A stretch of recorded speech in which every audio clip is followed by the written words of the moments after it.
The ball is usual, not usually, but usual. The ball is usual in the best decision makers. So they eat the ball before the game. It's inside of them. The ball is in them. If I'm a good decision maker, that means I'm going to roast the ball and eat it with mashed potatoes and put it in me. The ball is usual in the best decision makers.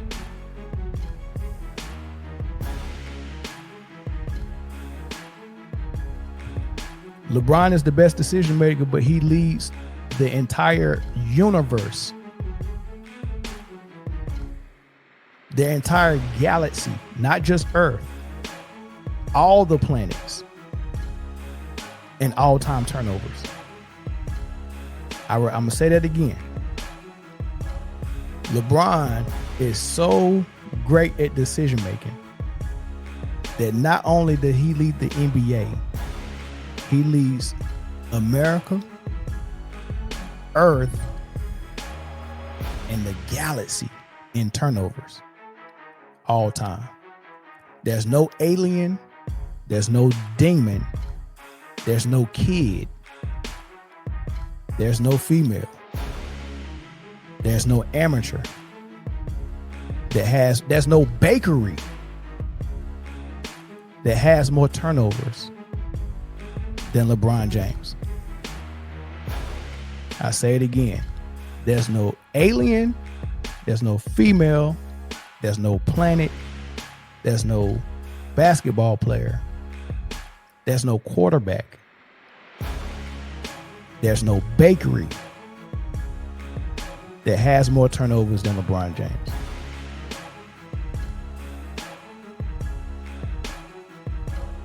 But he's the best decision maker, right? You guys don't like analytics as Kobe fans. I'm not a Kobe fan. I like basketball. I don't like men. I don't like the men that play basketball. I like basketball, the actual sport. If you're good at it, I would say you're good at it. And I would say why you're good at it.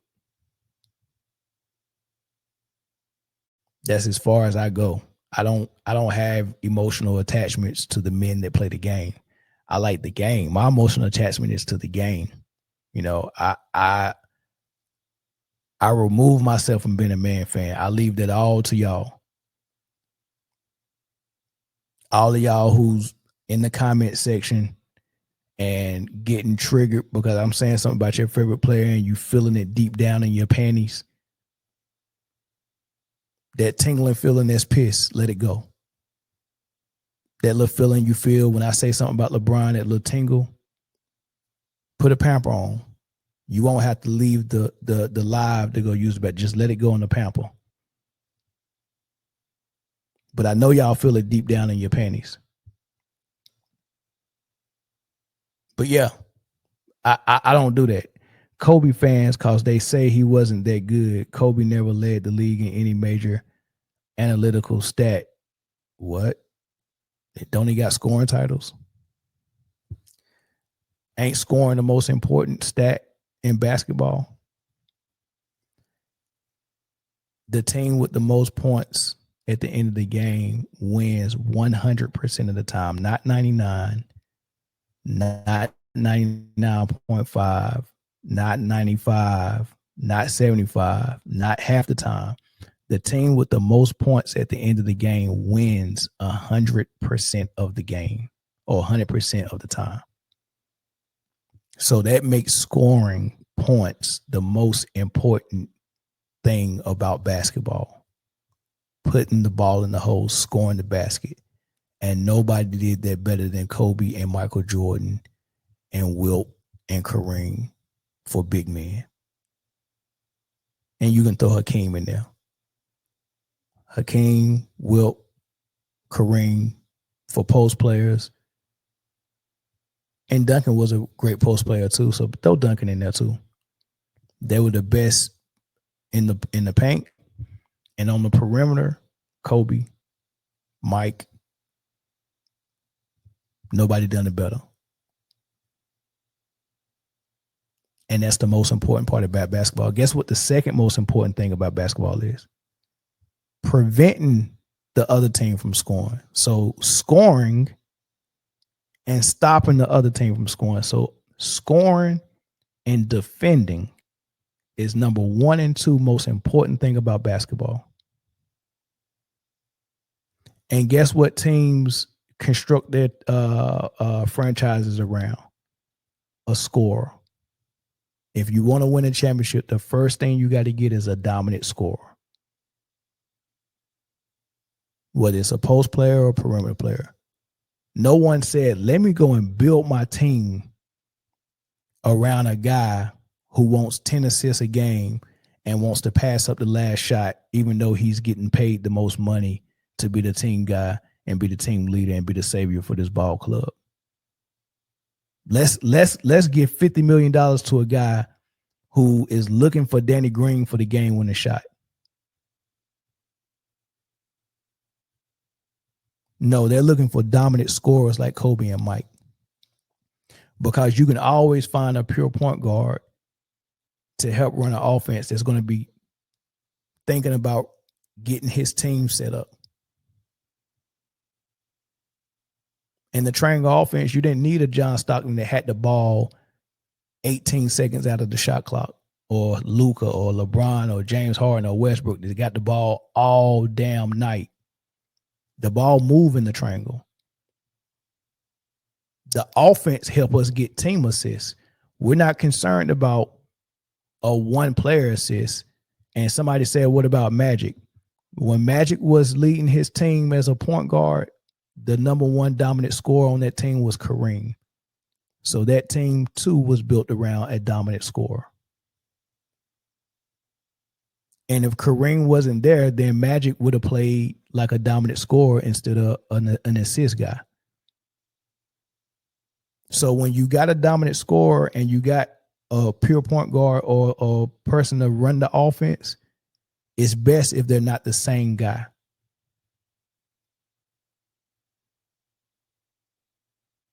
When you're flying a plane, you got a pilot and a co-pilot. They both serve a purpose.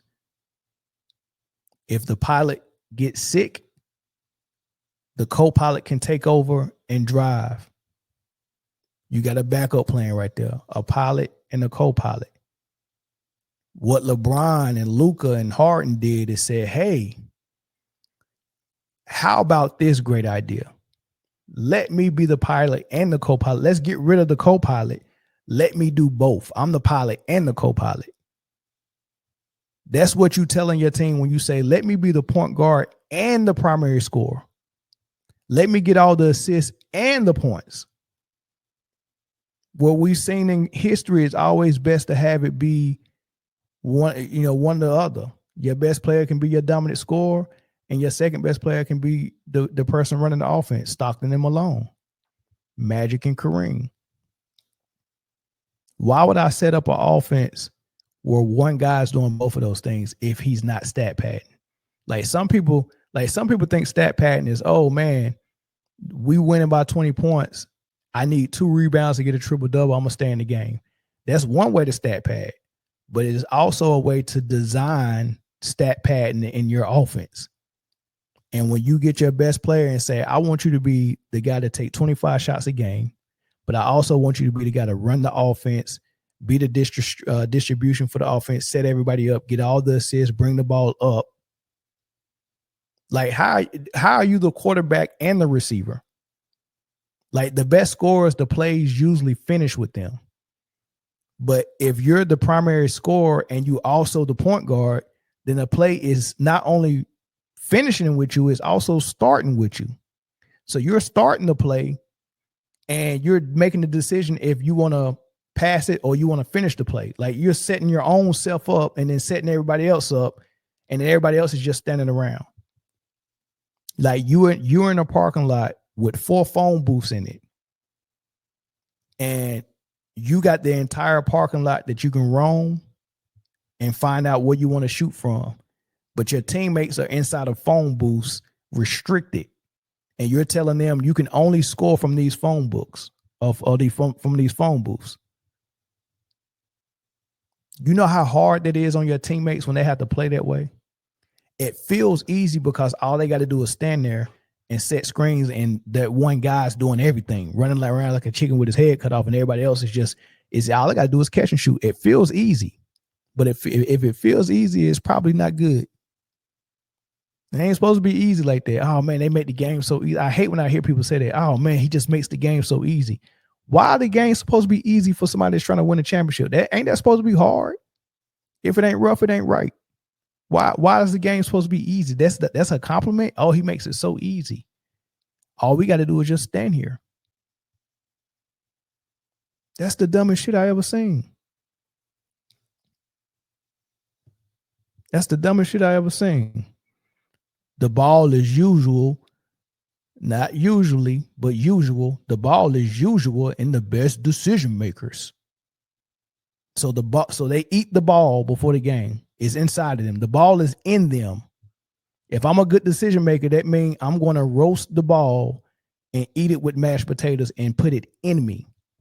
The ball is usual in the best decision makers.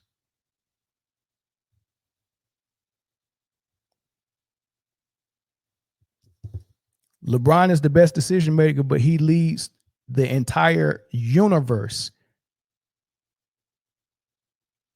their entire galaxy, not just Earth, all the planets, in all-time turnovers. I'm going to say that again. LeBron is so great at decision making that not only did he lead the NBA, he leads America, Earth, and the galaxy in turnovers all time. There's no alien, there's no demon, there's no kid, there's no female, there's no amateur, there's no bakery that has more turnovers than LeBron James. I say it again. There's no alien, there's no female, there's no planet, there's no basketball player, there's no quarterback, there's no bakery that has more turnovers than LeBron James.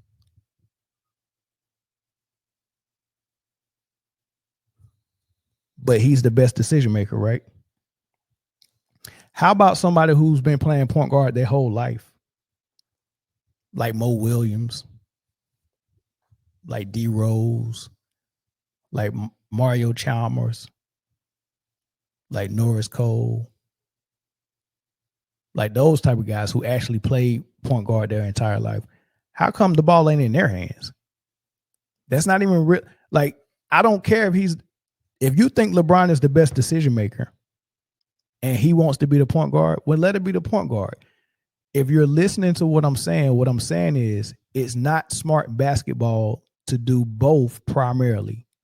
If you want to be the primary ball handler, the primary distribution for your offense, then do that and then let someone else be the primary scorer. Don't do both because that makes it harder for your team.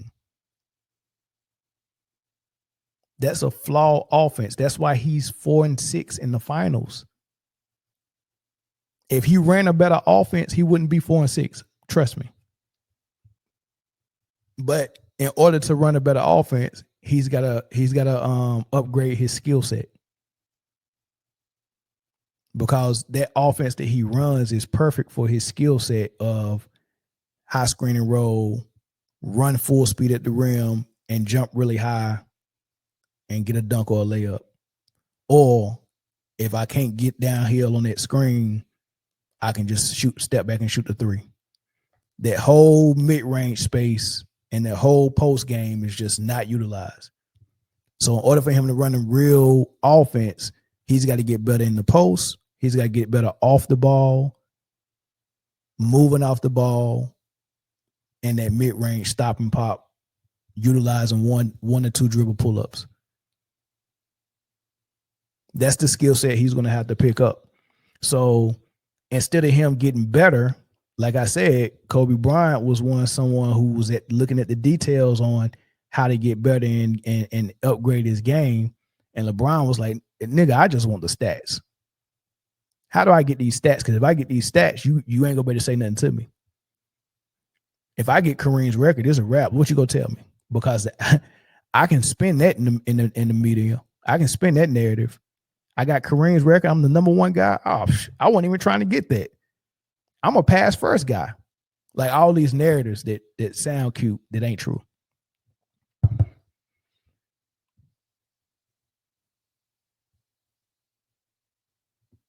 And by the way, this Latasha Allen, y'all, this is Young Disciple. So when y'all engaging him or her in the comment section, just know that's Young. Off the ball, LeBron kills.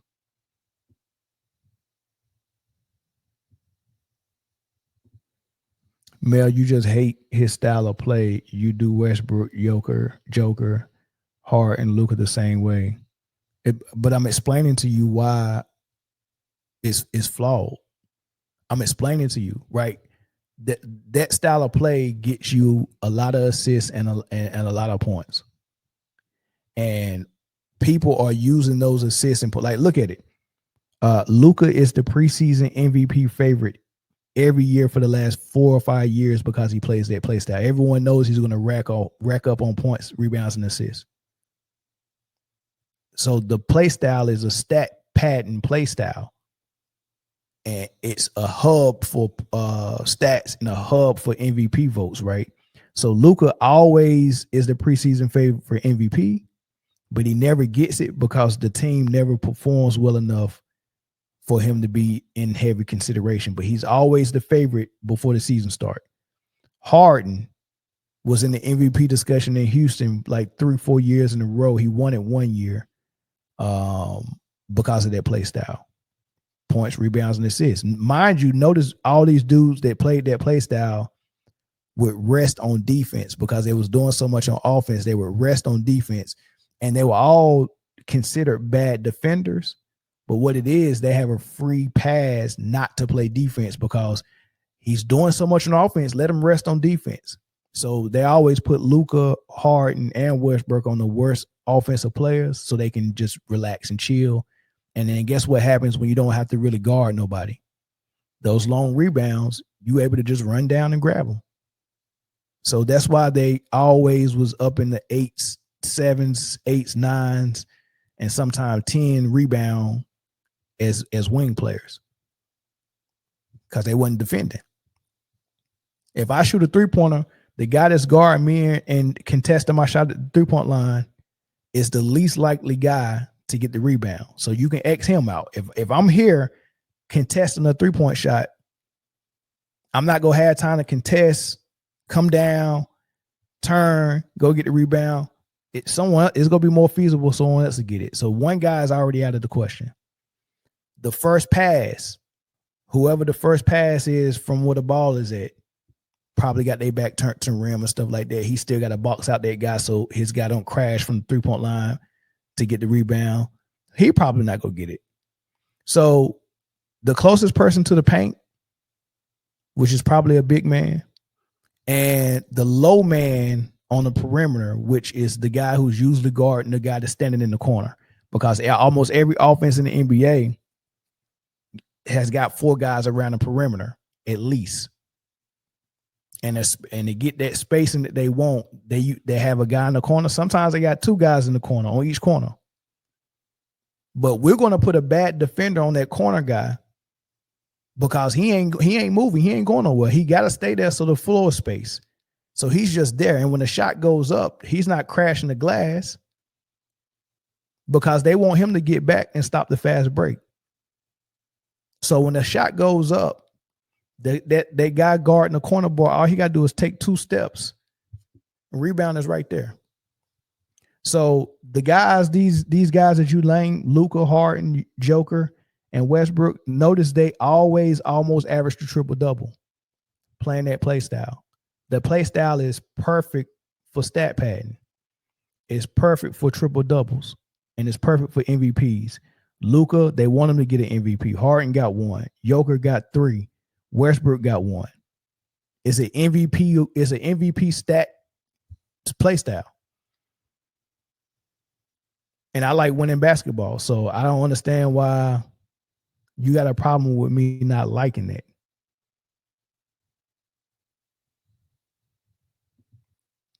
Tiffany said, Mel, do you think Kawhi is the biggest what if? He has 2 defensive player of the years, 2 finals MVPs. If he stayed healthy, he would be top 5 or top 10 all time. He might be the best what if. The biggest what if, that's tough. It's too many of them. It could be Grant Hill, it can be T-Mac, it could be D Rose, it could be Jonathan Bender. Jonathan Bender was the first Kevin Durant. Jonathan Bender was unreal. It could be Greg Oden. It can be Brandon Roy. Brandon Roy was good. Yeah, so it's so many what ifs. But the best what if I had to rank the what ifs, that's tough, man. T-Mac, Kawhi, Brandon Roy might be the top 3. And maybe D Rose might be a close number 4.